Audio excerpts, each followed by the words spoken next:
Hello team, good day.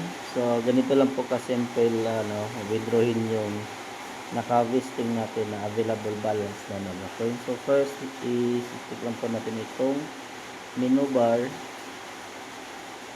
and then click lang po yung Navacoin. And then dito i-click lang po itong click nyo lang po itong Navasen. Tapos dito, makikita nyo po mayroong listing. Click nyo po yan. So ito na po siya. So makikita nyo po dito yung yung available na pwede nyo pong i-claim na Navacoin papunta sa inyong wallet. Okay? So kung gusto nyo pong i-claim yung available balance po ng Navacoin, click nyo lang po itong claim Nava. Yan. And then agree lang. So na-process po siya.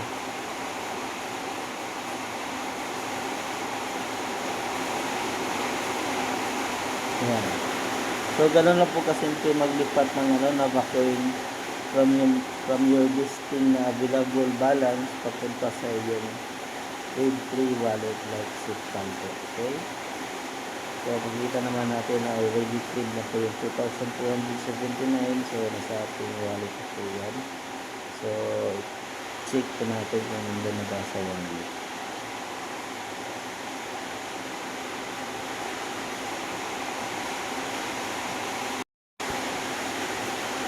So ayan guys, nandito na po siya sa wallet agad po.